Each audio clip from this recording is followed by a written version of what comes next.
Hi ಎಲ್ಲರಿಗೂ ನಮಸ್ಕಾರ. So ಇವತ್ತು ನಾನು ನಿಮ್ಗೆಲ್ಲರಿಗೂ ಒಂದು ಸ್ಪೆಷಲ್ ರೆಸಿಪಿ ಆರ್ ಸ್ಪೆಷಲ್ ಸೂಪ್ನ ನಿಮಗೆ ತೋರಿಸ್ಕೊಡ್ತಾ ಇದ್ದೀನಿ. ಅದ್ರ ಹೆಸರು ವೆಜ್ ಗೋಟ್ ಲೆಗ್ ಸೂಪ್ ಅಂತ. ಸೊ ಏನಿದು ನಾವು ಕಾಲ್ ಸೂಪ್ ಕೇಳಿದ್ದೀವಿ, ಇದ್ಯಾವುದಿದು ವೆಜ್ ಗೋಟ್ ಲೆಗ್ ಸೂಪ್ ಅಂತ ಯೋಚನೆ ಮಾಡ್ತಾ ಇದ್ದೀರಾ.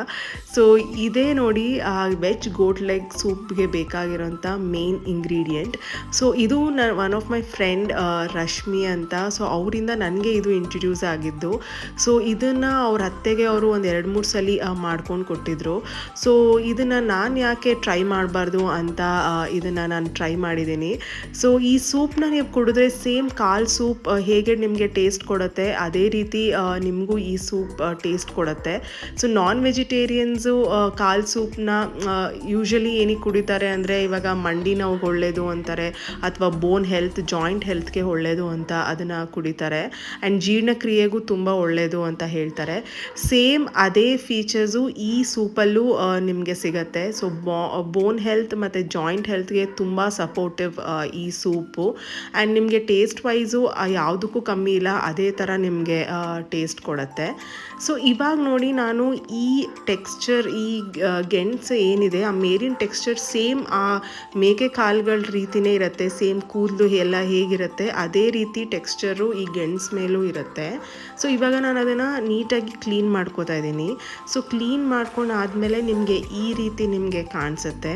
ಸೇಮ್ ಗೆಣಸಿನ ಆಕಾರದಲ್ಲೇ ನಿಮಗೆ ಕಾಣಿಸೋ ಅಂಥದ್ದು. ಸೊ ಯಾರು ವೆಜಿಟೇರಿಯನ್ಸ್ ಇರ್ತಾರೆ ಅವ್ರು ಆರಾಮಾಗಿ ಕಣ್ಮುಚ್ಕೊಂಡು ಈ ಸೂಪ್ ಮಾಡ್ಕೊಂಡು ಕುಡಿಬೋದು. ಸೊ ಅವ್ರ ಬೋನ್ ಹೆಲ್ತ್ ಆ್ಯಂಡ್ ಜಾಯಿಂಟ್ ಹೆಲ್ತ್ಗೆ ತುಂಬ ಹೆಲ್ಪ್ ಆಗುತ್ತೆ. ಆ್ಯಂಡ್ ಇದರಲ್ಲಿ ಆ್ಯಂಟಿ ಇನ್ಫ್ಲಮೇಟ್ರಿ ಪ್ರಾಪರ್ಟೀಸ್ ಇದೆ ಆ್ಯಂಡ್ ಆ್ಯಂಟಿ ಮೈಕ್ರೋಬಿಯಲ್ ಪ್ರಾಪರ್ಟೀಸ್ ಯಥೇಚ್ಛವಾಗಿದೆ. ಸೊ ನೀವು ಇದನ್ನು ಗೂಗಲ್ ಮಾಡಿ ನೋಡ್ಬೋದು.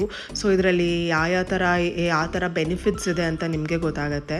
ಸೊ ನಾನು ಇದನ್ನು ನಾನು ಒಂದು ಮಿಕ್ಸಿ ಜಾರ್ಗೆ ನಾನು 1 ಕಪ್ಪಷ್ಟು ಗೆಣಸನ್ನು ಹೆಚ್ಕೊಂಡು ತೊಗೊಂಡಿದ್ದೀನಿ.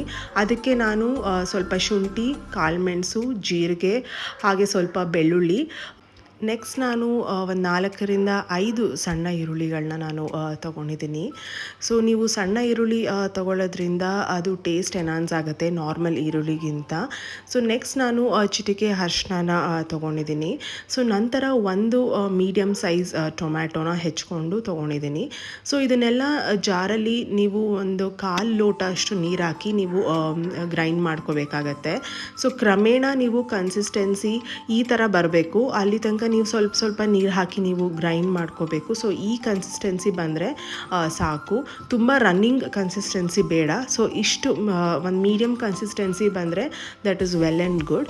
ಸೊ ನಾನು ಇವಾಗ ನೆಕ್ಸ್ಟ್ ಸ್ಟವ್ ಮೇಲೆ ಒಂದು ಪಾತ್ರೆ ಇಟ್ಟು 1-2 ಟೇಬಲ್ ಸ್ಪೂನಷ್ಟು ಎಣ್ಣೆ ಹಾಕ್ಕೊಂಡಿದ್ದೀನಿ. ಅದಕ್ಕೆ ನಾನು 2 ಅಥವಾ 1 ಚಕ್ಕೆನ ಹಾಕ್ಕೊಂಡಿದ್ದೀನಿ. ಸೊ ಚಕ್ಕೆ ನಂತರ 3 ಲವಂಗ, ನಂತರ 2 ಏಲಕ್ಕಿ, ಹಾಗೆ 1 ಪಲಾವ್ ಎಲೆನ ಹಾಕ್ಕೊಂಡು ಸ್ವಲ್ಪ ಫ್ರೈ ಮಾಡ್ಕೋಬೇಕು. ಸೊ ಇದು ಘಮ ಬಿಟ್ಕೊಳ್ಳೋ ತನಕ ಚೂರು ಬಾಡಿಸ್ಕೊಂಡ್ರೆ ಸಾಕಾಗತ್ತೆ. ಸೊ ಈ ವೆಜ್ ಗೋಟ್ ಲೆಗ್ ಸೂಪ್ ನಾವದು ಪೇಸ್ಟ್ನ ನಾವು ಪ್ರಿಪೇರ್ ಮಾಡ್ಕೊಂಡಿದ್ದೀವಿ. ಸೊ ಅದನ್ನು ಇದಕ್ಕೆ ಟ್ರಾನ್ಸ್ಫರ್ ಮಾಡ್ಕೋಬೇಕು. ಸೊ ಟ್ರಾನ್ಸ್ಫರ್ ಮಾಡ್ಕೊಂಡು ಆದಮೇಲೆ ನೀವು ಸ್ವಲ್ಪ ಫ್ರೈ ಮಾಡ್ಕೋಬೇಕಾಗತ್ತೆ ಈ ಪೇಸ್ಟ್ನ. ನೀವು ನೋಡ್ತಾ ಇರ್ಬೋದು ನಾನು ಇದನ್ನು ಟ್ರಾನ್ಸ್ಫರ್ ಮಾಡ್ಕೋತಾ ಇದ್ದೀನಿ. ಸೊ ಈ ಪೇಸ್ಟ್ನ ನೀವು ಸ್ವಲ್ಪ ಬಾಡಿಸ್ಕೊಳ್ಳಿ ಆ ಎಣ್ಣೆಯಲ್ಲಿ. ಸ್ವಲ್ಪ ಹಸಿ ಫ್ಲೇವರ್ ಏನಿದೆ ಒಂಚೂರು ಹೋಗಬೇಕು. ಸೊ ಅಲ್ಲಿ ತನಕ ಚೂರು ಫ್ರೈ ಮಾಡಿಕೊಂಡ್ರೆ ಆ ಕಲರ್ ಚೇಂಜ್ ಆಗುತ್ತೆ ನಿಮಗೆ. ಸೊ ನಂತರ ನೀವು ಒಂದು 4-5 ಲೋಟ ಅಷ್ಟು ನೀವು ನೀರು ಹಾಕ್ಕೋಬೇಕು. ಸೊ ಇಲ್ಲಿ ನಾನು ಕಪ್ ಮೆಷರ್ಮೆಂಟ್ ಹೇಳಿದೆ ಮುಂಚೆನೇ, 1 ಕಪ್ ಅಷ್ಟು ಗೆಣಸನ್ನ ನಾನು ತೊಗೊಂಡಿದ್ದೀನಿ ಅಂತ. ಸೊ ನಾನು ಇಲ್ಲಿ 4-5 ಗ್ಲಾಸಸ್ ಅಷ್ಟು ನೀರನ್ನ ಆ್ಯಡ್ ಮಾಡ್ಕೊಂಡಿದ್ದ ನಂತರ ಸೊ ಅದನ್ನು ನೀವು ಸ್ವಲ್ಪ ಮಿಕ್ಸ್ ಮಾಡ್ಕೊಳ್ಳಿ. ಸೊ ನಂತರ ನಾನು ರುಚಿಗೆ ತಕ್ಕಷ್ಟು ಕಲ್ಲುಪ್ಪನ್ನ ನಾನು ಆ್ಯಡ್ ಮಾಡ್ಕೊಂಡಿದ್ದೀನಿ. ಹಾಗೆ 1 ಚೂರು ಬೆಲ್ಲ ಟೇಸ್ಟ್ಗೆ ನಾನು ಆ್ಯಡ್ ಮಾಡ್ಕೊಂಡಿದ್ದೀನಿ. ಸೊ ಈ ಮಿಕ್ಸ್ಚರ್ ನೀವು ಒಂದು 45 ನಿಮಿಷಗಳ ಕಾಲ ನೀವು ಕುದಿಸ್ಬೇಕಾಗತ್ತೆ. ಸೊ ಅದು ಕುದ್ದಿದ ನಂತರ ಅದು ನೀರು ಸ್ವಲ್ಪ ಹಿಂಗತ್ತೆ, ಆವಾಗ ಅದು ಆಗಿದೆ ಅಂತ ಅರ್ಥ. ಸೊ ಆ ಗೆಣಸಲ್ಲಿರೋ ರಸ ಅಥವಾ ಏನು ಅದರಲ್ಲಿರೋ ಅಂಶ ಅದು ಬಿಟ್ಕೋಬೇಕು ನೀರಲ್ಲಿ. ಸೊ ಅಲ್ಲಿ ತನಕ ನೀವು ಕುದಿಸ್ಕೋಬೇಕಾಗತ್ತೆ. ಅದಕ್ಕೆ ನಾನು 45 ಮಿನಿಟ್ಸ್ ನಿಮಗೆ ಟೈಮ್ ಹೇಳಿರೋದು. ಸೊ ಇದು ಶೋಧಿಸ್ಕೊಂಡಿರೋ ಮಿಕ್ಸ್ಚರು. ಸೊ ಇದು ಶೋಧಿಸ್ಕೊಂಡು ಆದಮೇಲೆ ನಿಮಗೆ ಈ ಥರ ಸೂಪ್ ಕನ್ಸಿಸ್ಟೆನ್ಸಿನಲ್ಲಿ ತೆಳ್ಳಗೆ ನಿಮಗೆ ಸಿಗತ್ತೆ. ಸೊ ಇವಾಗ ಅದು ಆಗಿದೆ ಅಂತ ಅರ್ಥ. ಲಾಸ್ಟಲ್ಲಿ ನಾನು ಸ್ವಲ್ಪ ಕೊತ್ತಂಬರಿ ಸೊಪ್ಪು ಹಾಕಿ ಸ್ವಲ್ಪ ಬಿಸಿ ಮಾಡ್ಕೊಂಡಿದ್ದೀನಿ. So now veg goat leg soup is ready to serve. So ನಾನು ಇದನ್ನು ಟ್ರೈ ಮಾಡಿದ್ದೀನಿ. ಸೊ ನೀವು ಇದನ್ನು ಟ್ರೈ ಮಾಡಿ, ನಿಮಗೂ ಇಷ್ಟ ಆಗುತ್ತೆ. ಸೇಮ್ ಒಂದು ರಸಮ್ ಥರ ನಿಮಗೆ ಫೀಲ್ ಆಗುತ್ತೆ ಕುಡಿತಾ ಇದ್ದರೆ. ಆ್ಯಂಡ್ ಜೀರ್ಣಕ್ರಿಯೆಗೂ ತುಂಬ ಒಳ್ಳೆಯದು. So thank you so much for watching.